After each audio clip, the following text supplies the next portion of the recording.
Right, tine good news dzatoda kutanga nadzo.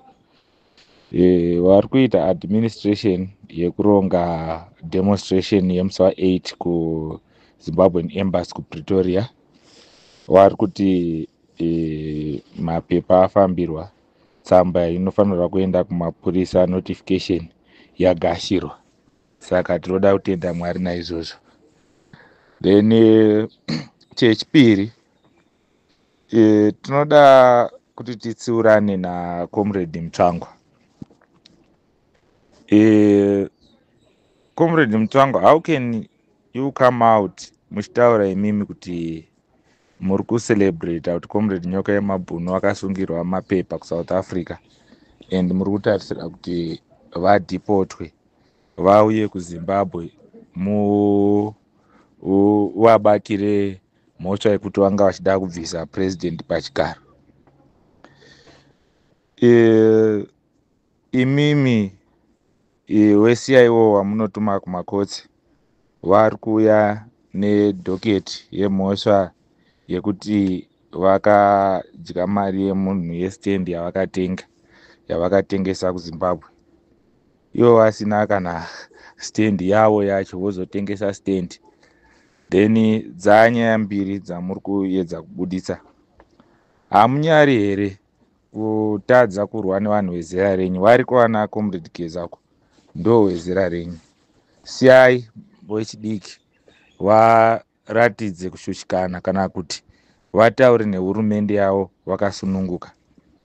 Ngatiregedzei kuda kutyidzirana nekuda kumbunyikidza vanhu kuti vasataure panenge pachikanganiswa mune zvekuita nehurumende.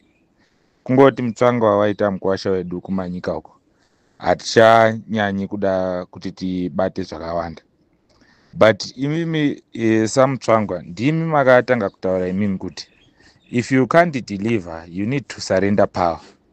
Makasungirwa here mhosva yekuti muda kubvisa president kana kuti maitaura zvinhu zviri very clear and straightforward zvatakafara nazvo tikakuombererai maoko? That's the same message yanga ichitaurwa naComrade Nyoka Yemabhunu. It's the same message yatiri kutaura izvezvi. Last week takaona malecturers epaUniversity of Zimbabwe vachistrike vachiti lecturer munhu akafunda makore nekupfeka nguo dzinodhura dzekunzi agraduate, madoctors, maprofessors, muri kuvapa $250 yekuAmerica. Asi ivo pavari kubuda vari kutaura kuti vakomana, pamakabvisa Mugabe vanhu vaihora $2,250 malecturers vachitoti ishoma vachitarisa nebasa ravanga vachiita. So kana vadzidzisi vepamauniversities vabuda vachiti tidzoserei pa$2,250 atatagara tichitambira, imimi if you can't deliver, surrender power. That's the message yatiri kutaura panapa. Ma-general civil servants, mapurisa nematicha wekuMinistry of Agriculture nevamwe vese havana zvakawanda zvavari kuchemera. Vari kutaura ivo kuti tidzoserei pamasalaries atakambonga tichiwana $560 kana mada kuwedzera mosvika pa$650. Zvakamboitika zvinhu izvozvo zvinogoneka. If you can't deliver, surrender power. Then majunior soldiers ari kutaura ivo kuti tidzoserei kuma$560 kana mada kuwedzera motisa kuma$600 and something, nekuti tiwanewo mikana yekuti maloni ataimbowana tichipiwa as civil servants yekuti you could get loan very very easy about $4,000 wobhadhara zvishoma nezvishoma kumabhengi. Mikana iyoyo idzoke. Imimi moti hanzi vari kuda kubvisa president. If you can't deliver that, you simply need to surrender power. So ndo zviri kutaurwa nevana veZimbabwe, ndo message yaComrade Nyoka Yemabhunu kuti maitikira ari kuita zvinhu, if you can't deliver, be ready to surrender power. So iwewe unongoramba uchingoti we have a mandate yekusvika 2028. Kana vanhu vaona kuti 2028 acho uri kukundikana, then worayamba wakanyarara here kutaurira kuti muri kutadza basa, ibvai papinde vamwe, because tine lot of options as Zimbabweans. So imimi moda kuita zvidzoi muri pamaposition you don't know what you are talking about. Every time you're just talking of Manize this, Manize that. We are tired of that. We need to see zvinhu zvinobatika paground. Hatisi kuda vanhu vanoramba vachitaura, right? Since tamboti mukwasha wedu kuwamanyika hatichadi kuramba tichitaura nezvavo vamutsvangwa, but please comrade mutsvangwa, dzidzai kutamba nevanhu vezera renyu. Siyai vana vadiki vari kugadzira generation ramangwana ravo vagadzirise, musatiudzire zvekuita musoro wambuya wenyu. Then now taakudzoka paissue yedemonstration iri kuenda kumberi macomrades, whether they like it or they don't like it.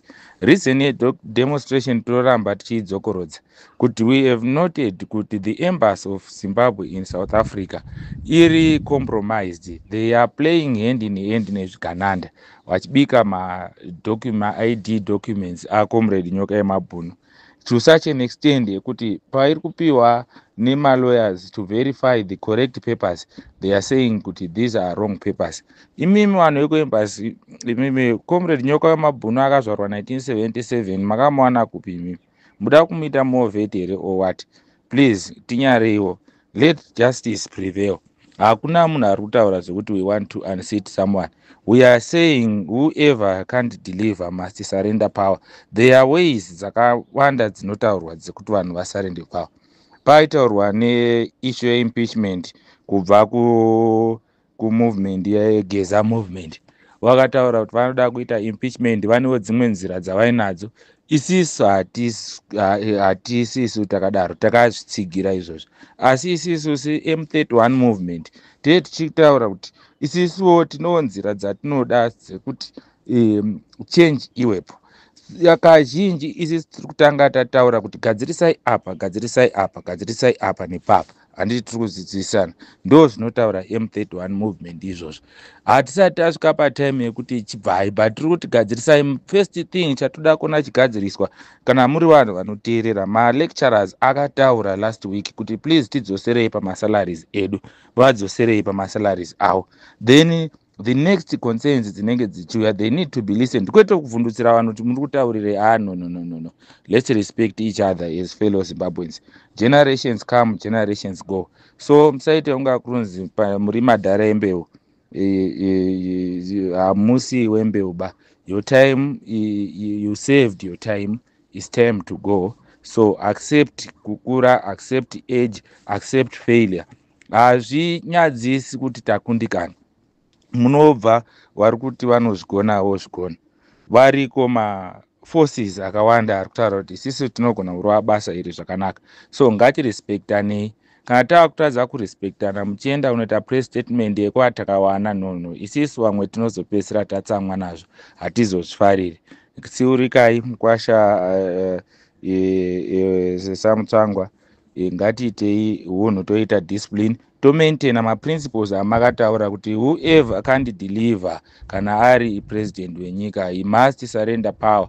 Wopa vapfana vanozvigona. Nesuwo taakutosvika kuma-40 years, taakutotaura kuti tinozvigona. Tipei muone kuti nyika inake here. You give us, tipei muone 2-3 years nyika inenge yahuchine mukaka, especially nema-minerals resources atinoziva kuti arimo muZimbabwe ari kubiwa nevashoma, vari kurifeiwa nacomrade Chiwenga wachinzi zvigananda.